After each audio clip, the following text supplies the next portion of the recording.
Welcome to the inner world of Orange. Today we're going to talk about embracing the past. Everything that's happened in your life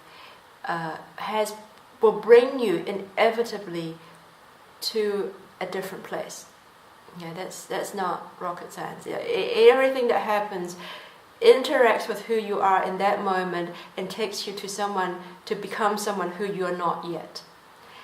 Any attempt to kind of circumvent that process by holding the memory of that whatever event it is or the experience of that event away from yourself, your egoic self, it leads to a kind of frustration of what was originally a natural process, and this ultimately causes a lot of stress and also a lot of pain.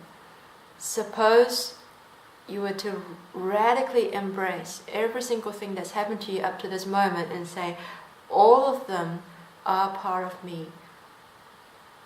I don't reject any of them, I embrace all of them. You would become a person that you can't imagine right now, most likely.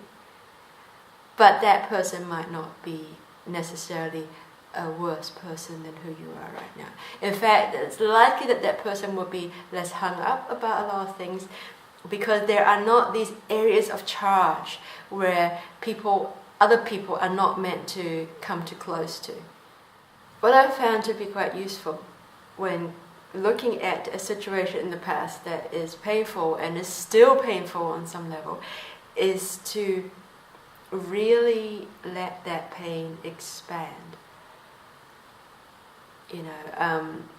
To let it kind of envelop you, which is what you've been trying to avoid all this time. Like you're trying to keep it small and trying to keep it away, and which is why it's never gone away. It's always just been there, held away by the force of your will, if you like.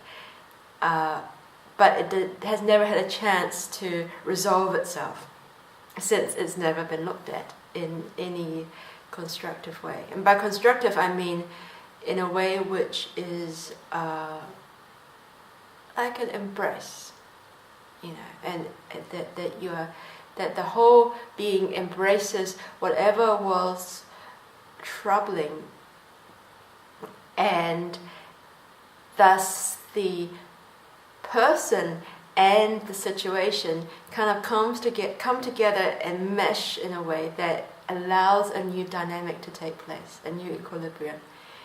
Because as long as you hold the past at arm's length, you are still two separate systems that there's almost like an energy that kind of wants to bring you together, but you're not allowing it, and so there's always this tension.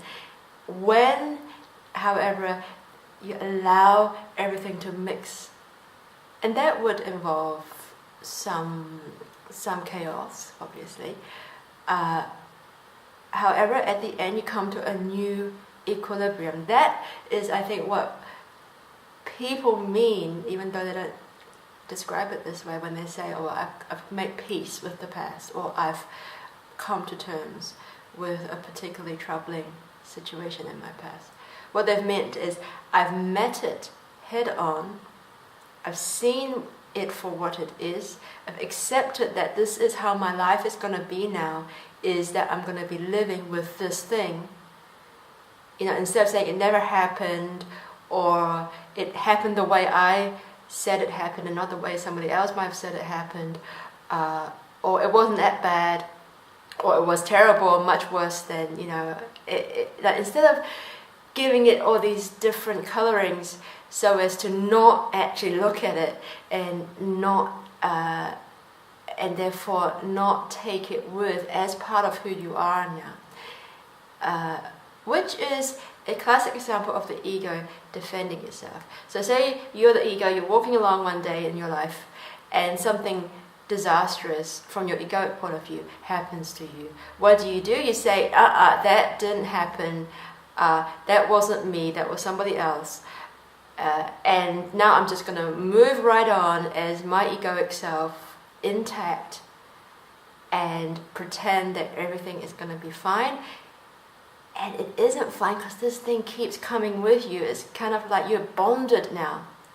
And it keeps coming, and you keep saying, no, you stay back where you belong 20 years ago, and don't come bother me. But it does, because it's part of you, and you're holding it away. Because the ego doesn't want to break open, it doesn't want to transform in any way, it wants to keep itself intact.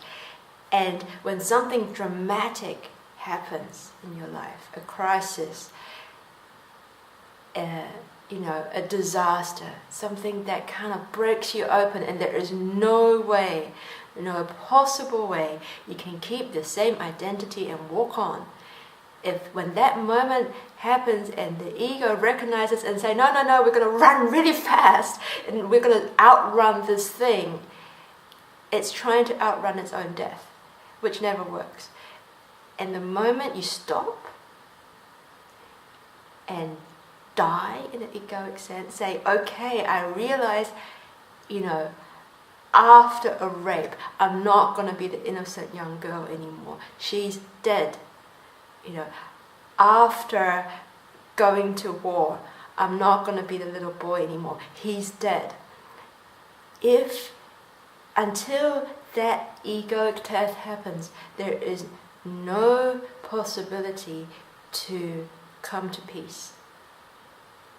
Because peace means I look at whatever happens, I accept that it is who I am now, it is part of who I am, and together with whatever that transformation has occurred, that it has worked on me, we walk on together as an individual, as the new identity.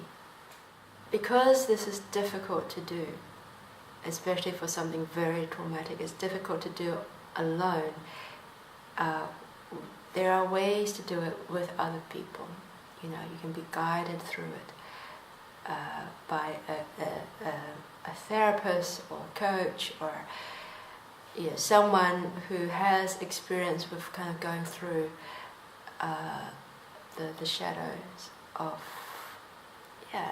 this period of death and then rebirth also, because that comes inevitably after.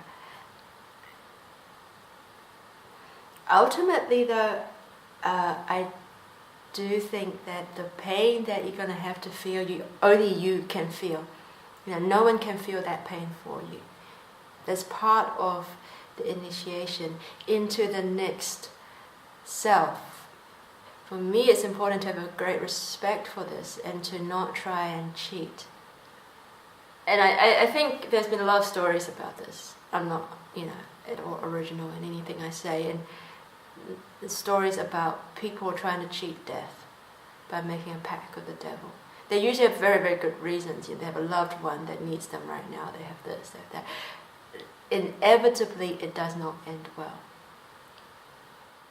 Thank you so much for listening. And if you like updates, please subscribe here.